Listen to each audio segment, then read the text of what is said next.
안녕하세요. 마도통에서 정치와 법을 강의하고 있는 배준호입니다. 자, 26학년도 수능 끝났는데 정치와 법 어떻게 출제됐는지 한번 살펴보겠습니다. 또 정치와 법 이제 처음 접하시는 친구들이 있을 텐데 정치와 법에서는 그럼 이제 어떤 내용들이 주로 출제되는지 그런 내용들도 같이 좀 다뤄보도록 하겠습니다. 자, 넘어가서 보면 정치와 법은 총 6단원으로 되어 있습니다. 6단원으로 되어 있고 첫 번째 단원은 이제 민주주의 헌법이라고 해서 뭐 정치의 의미에 대해서 배우고요. 어떤 민주주의의 여러 가지 구성 요소들에 대해서 배우고 법치주의 뭐 이런 것들 배우고 또 이제 헌법에 대해서 배웁니다. 헌법은 우리나라의 가장 근간이 되는 기초가 되는 그런 법을 헌법이라고 하죠. 그래서 헌법의 원리들 또 그 헌법에서 규정하고 있는 기본권들 이런 것들에 대해서 배우는 단원입니다. 그래서 문항 뭐 아주 순서대로 1, 2, 3, 4 딱 이렇게 출제가 됐습니다. 네 문제 출제가 됐고요. 자, 이 단원은 이제 민주국가와 정부인데 여기가 이제 외울 게 많습니다, 여러분. 그래서 이제 정부 형태는 어떻게 되는지, 예를 들면 미국이 대표적으로 있는 대통령제와 영국이 대표적으로 있는 의원 내각제 이런 것도 이제 비교해 보셔야 하고 또 우리나라 정부 체계는 어떻게 되는지, 그래서 행정부는 어떻게 구성이 되어 있는지, 입법부는 어떻게 구성이 되어 있는지, 또 사법부는 어떻게 구성이 되어 있는지, 더 나아가서 헌법재판소는 또 어떻게 구성이 되어 있는지, 그래서 각 그 권력마다 어떤 권한들을 가지고 있고 서로 어떻게 견제하는지 이런 것들을 좀 디테일하게 외워주셔야 되는 그런 단원입니다. 그래서 여기도 이제 이렇게 네 문제 출제된 것을 확인할 수 있습니다. 근데 여기 이 단원 그렇게 쫄 건 없습니다. 외울 게 많다 뿐이지 외우면 깔끔하게 다 잘 풀 수 있는 그런 문제들이다. 자, 3단원은 정치과정과 참여인데요. 여기는 이제 지방자치가 어떻게 되는지, 또 우리 시민들이 정치과정에 어떻게 참여할 수 있는지, 또 이 선거는 어떤 제도들로 인해서 움직이게 되는지인데, 자, 여기가 이제 킬러입니다. 선거와 관련된 문제가 여기 3단원에서 출제가 되고, 그래서 의석수 계산 뭐 이런 것들을 이제 디테일하게 해줘야 되는 것이라서 정치와 법의 가장 킬러 문제는 그 선거 제도 관련된 문제라고 볼 수 있습니다. 그래서 약간 계산이 필요하다는 것이고요. 그리고 4, 5, 6단원은 이게 법과 관련된 거예요. 이제 1, 2, 3단원은 정치와 관련된 단원이고 4, 5, 6단원은 이제 법과 관련된 단원입니다.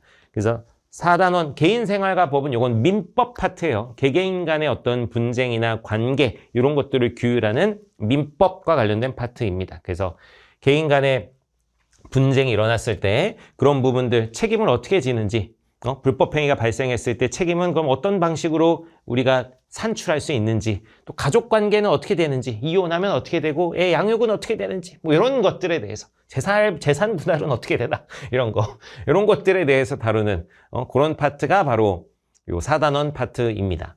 자, 우리 5단원 파트, 이 5단원 파트도 이제 나름 까다로운 부분인데 이제 사회생활과 법 해가지고 이제 사회와 관련된 법들을 다룹니다. 그래서 뭐 대표적인 게 형법이에요. 그래서 범죄를 어떻게 규정을 하는지, 그래서 범죄와 관련된 것들을 그럼 어떻게 처벌하는지, 그 절차들에 대해서, 그 과정 속에서 그럼 인권 보장은 어떤 방식으로 보장이 되는지, 그리고 또 뭐 이제 근로자 관련해가지고 우리 노동자들의 권리는 뭐가 있는지, 뭐 이런 것들에 대해서 사회생활과 관련된 것들을 배우는 그런 단원이 5단원이고 상당히 역시 난이도가 있는 그런 단원입니다.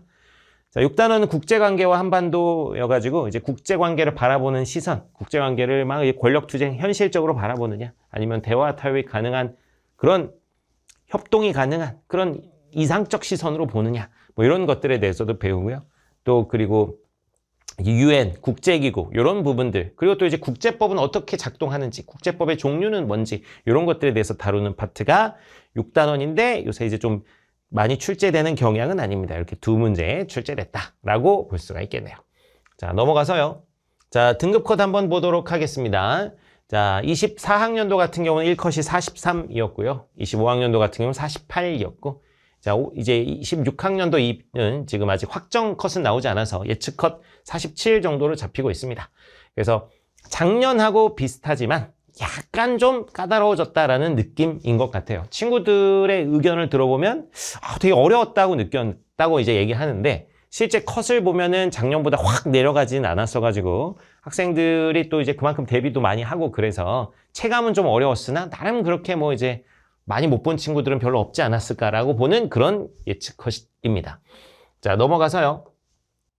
자, 오답률 확인 한번 해보도록 하겠습니다. 6월, 9월 수능 한번 보시면은 역시 이 자료 분석하는 그런 문제들이 오답률이 높은 거 확인할 수 있어요. 자, 6월에서는 이 정부 형태, 의원 내각제, 대통령제와 관련한 그런 정부 형태 관련된 문제 역시 오답률 가장 높은 1위를 기록했고 오히려 20번 선거제도는 그거에 비해서는 좀 이제 쉽게 출제가 됐습니다. 그 밖에 보시면 헌법재판소 관련된 문제, 불법행위 문제, 형사 절차 이런 부분들이 이제 보면 다 법 부분과 관련된 거죠. 불법행위 형사 절차 이런 부분, 특히 이제 법 부분과 관련된 부분이다. 헌법재판소 이 부분은 이제 정치랑 법 두 개가 이제 겹치는 부분인데 넓게 보면 역시 법 부분이라고 볼 수 있어서 이 법 파트 부분이 좀 어렵게 출제가 되고 있다라는 그런 얘기입니다. 그러니까 정치 파트에서는 이런 자료 분석, 정부 형태나 선거제도가 이제 좀 어렵게 출제되고 나머지 이제 고난이도 문제는 주로 법 파트에서 출제가 되고 있다. 여기 보면 9월 모평에서도 보면 이 가족 문제가 이제 가족 문제가 원래 예전에 굉장히 어렵게 출제됐던 그래서 이제 양육비 양육비부터 해가지고 재산분할 이런 거 관련해가지고 굉장히 이제 복잡하게 됐던 그런 형태의 문제였었는데 이제 한동안은 또 이제 가족 문제와 관련해가지고 막 어렵게 출제되진 않다가 이때 9월 모평 때 굉장히 또 난이도 높게 출제가 됐습니다. 그리고 또 민법과 관련해서 민법의 기본 원리 관련해서 또 어렵게 출제가 됐고 여기 보면 정부 형태랑 선거제도는 뭐 역시 나름 고난이도다라고 볼 수 있어요. 그래서 보시면 또 가족, 민법, 헌법재판소 약간 이게 또 법 파트들이 역시 좀 어렵게 출제되고 이 정치 파트는 이 자료 해석 문제로 좀 어렵게 출제되는구나. 그래서 수능도 한번 보시면 수능도 그래요. 여기 보시면 선거제도 역시 가장 오답률이 높았고요. 그 다음에 역시 정부 형태도 오답률 4위를 기록하고 있습니다. 그리고 나머지 또 비슷하죠. 불법행위, 가족, 민법 역시 법 파트에서 좀 어렵게 출제됐구나 라는 것을 볼 수 있어요. 자, 그래서 공부하실 때 어떻게 하시면 정치 파트는 또 그냥 잘 외워주면 됩니다. 특히 이제 정부 형태나 여러 가지 우리나라 국가기관들의 권한 이런 것도 그냥 잘 외워주시면 그런 부분들 크게 오히려 염려하실 건 없어요. 공부할 때 양이 너무 많아 보여가지고 어려워요 막 이러지만 그냥 잘 외워주시면 되는 파트니까 거기는 잘 해주시고 법 파트에 좀 신경을 많이 쓰셔야 됩니다. 법 파트가 이렇게 고난이도로 출제된다. 자, 다음 보시면은 자 이거 일단 자 이게 의석수 계산하는 건데 딱 보기만 해도 싫잖아요, 여러분. 그래서 어렵게 출제된다 이거예요. 일단 제시문도 뭐예요?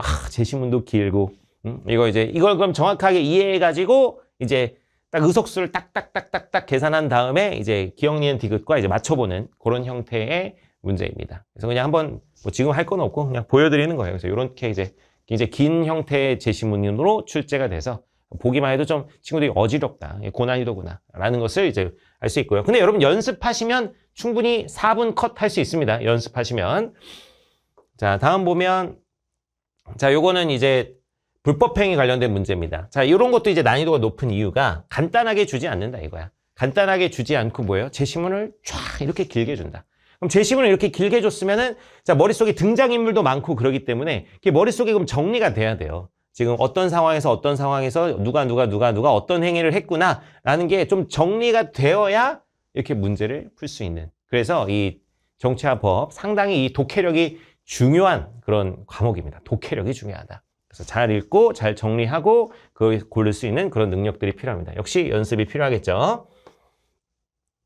요게 이제 가족과 관련된 문제입니다. 그래서 이제 가족과 관련된 친족 관계 뭐 이런 것인데 역시 상당히 좀 난이도가 높았던 문제입니다. 그래서 보면은 뭐 법률혼 관계 아내였는데 출산한 후 사망해서 홀로 양육하다가 또 다시 이제 결혼도 하고 막 이런 일에 또 이혼도 하고 막 이렇게 이혼 숙녀 이런 건 프로그램 보면은 이제 자주 나오는 그런 내용들인데 하여튼 이런 것들에 대해서도 잘 이해하고 역시 캐릭터들이 많이 등장하다 보니까 등장인물 간의 관계도 같은 것들을 옆에 좀 따로 정리를 한 다음에 그 관계도를 보고 판단을 해줘야 되는 그런 문제입니다. 역시 상당히 난이도 높은 문제고요. 요거는 이제 정부 형태와 관련된 문제인데 그래서 이것도 보면은 그 의석수 계산 아까 그 선거제도 문제보다는 복잡하진 않지만 제시문도 그것보다는 좀 짧은 편이죠. 그래도 이것도 정확하게 좀 이해를 하고 의석수를 좀 따져주고 각 시기별로 그러면은 정부 형태가 어떻게 되는지를 또 이렇게 막 판단해야 되는 그런 문제입니다. 그래서 이렇게 보면 아시겠지만 이 정치와 법은 굉장히 이제 논리성이 강해요. 그래서 굉장히 자기가 자기 논리적 추론, 논리성이 높다. 나는 T다. 이런 사람들이 훨씬 더 이제 잘 접근할 수 있는 그런 과목이라고 볼 수가 있습니다. 자, 어쨌든 여러분 공부할 때 가장 중요한 것들은 이 그동안에 출제됐던 것, 그 기출 문제를 마스터하고 거기서 나아가서 이제 EBS나 기타 새롭게 이제 또 그 해 출제되는 6월 모의고사, 9월 모의고사 이런 것들을 이제 분석하는 것이 필요한 것이거든요. 일단 가장 출발은 개념 공부를 먼저 확실하게 하시고 그 개념을 바탕으로 그동안 출제된 기출문제들을 마스터하는 겁니다. 그래서 우리 마더텅 교재 보면 아주 해설이 잘 되어 있고 그리고 이 사례 같은 거 뭐 아까 봤던 뭐 이제 가족 문제라든가 불법행위 그런 사례들에 대해서도 아주 잘 분석을 해놨으니까 우리 마더텅 교재로 꼼꼼하게 공부하시고 혹시 뭐 해설 봐도 잘 이해가 안 되겠다 그러면 제가 이제 강의 영상도 찍어놨으니까 그것도 참고하셔가지고 정치화법 개념 정복하고 기출문제도 정복하고 이제 수능에서도 좋은 결과 있으시기를 바라겠습니다. 자, 이상 마치겠습니다.